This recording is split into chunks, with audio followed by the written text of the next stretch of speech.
Baik, selamat siang. Perkenankan saya mempresentasikan terkait dengan penelitian yang sudah saya buat untuk melengkapi jawaban dari final exam untuk mata kuliah Information System Research Methodology. Untuk penelitian yang ingin saya sampaikan, saya presentasikan pada siang hari ini, berjudul Peran Business Intelligence dalam mendukung penerapan Diamond Fraud Theory pada sistem deteksi kecurangan di Bank XYZ.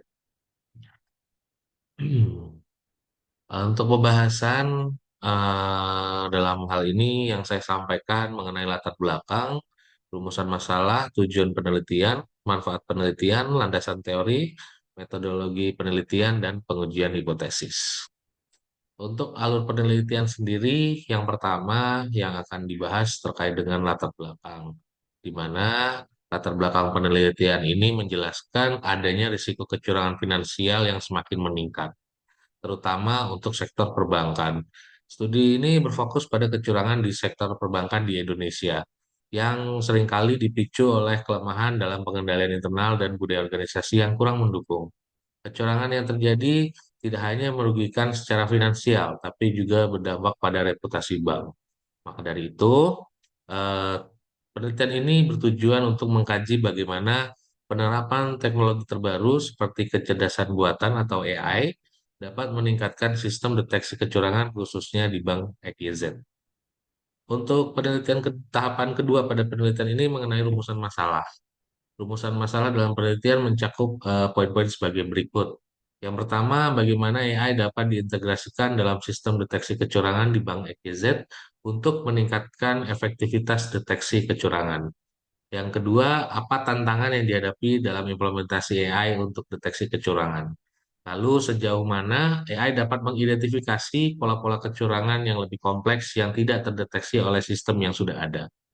Dan yang terakhir, bagaimana pengaruh budaya organisasi terhadap penerapan AI dalam sistem deteksi kecurangan? Tahapan ketiga mengenai tujuan penelitian. Penelitian ini bertujuan untuk mengkaji bagaimana integrasi AI dalam sistem deteksi kecurangan dapat meningkatkan efektivitas deteksi di Bank EKZ.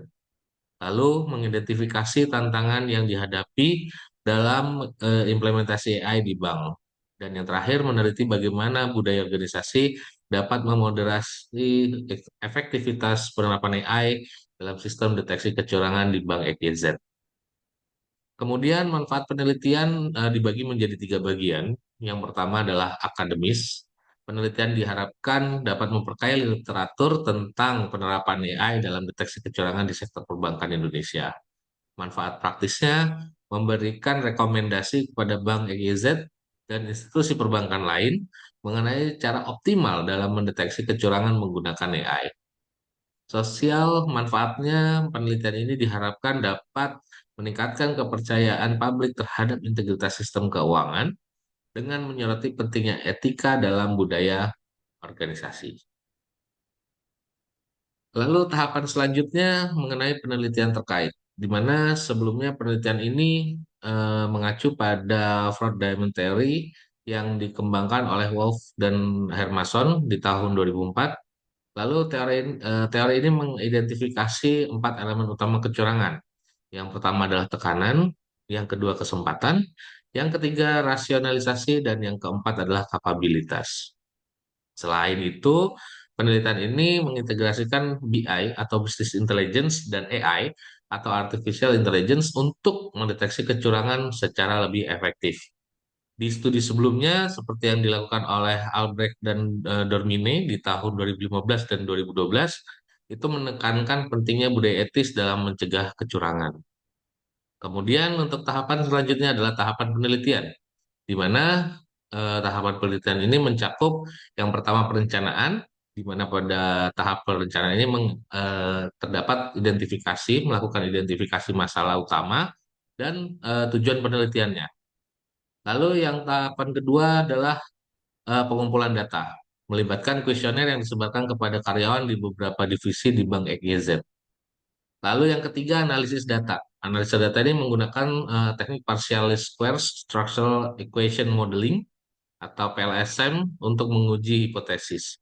Dan yang terakhir tahapannya adalah pelaporan. Jadi hasil penelitian akan disusun dalam bentuk laporan akademis yang berisi temuan, analisis, dan rekomendasi. Lalu kemudian masuk ke tahap pengumpulan data. Jadi data dikumpulkan melalui kuesioner yang diberikan kepada karyawan di Bank EKZ. Kuesioner tersebut dirancang untuk mengukur variabel-variabel seperti tekanan, kesempatan, rasionalisasi, dan kapabilitas, serta peran moderasi budaya etis dalam mencegah kecurangan. Lalu, analisis pengolahan data adalah tahapan selanjutnya, di mana data dianalisis menggunakan metode Partialist Squares Structural Equation Modeling atau PLSM yang memungkinkan pengujian simultan terhadap hubungan antara variabel laten seperti peluang, tekanan, dan rasionalisasi dengan kejadian penipuan. Analisis ini juga melibatkan evaluasi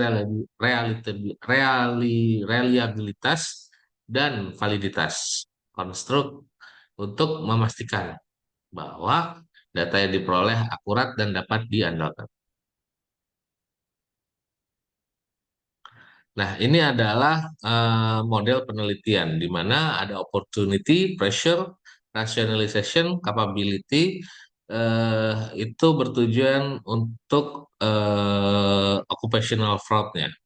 Nah, namun dari eh, opportunity, pressure, rationalization, dan capability yang merupakan independent value variable dan occupational fraud yang mana itu adalah dependent variabelnya, di tengah-tengah ada ethical culture yang memoderasi eh, keduanya, di mana ethical culture berfungsi sebagai moderating variable.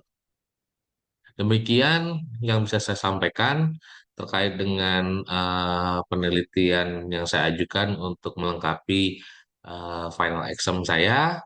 Terima kasih. Selamat sore.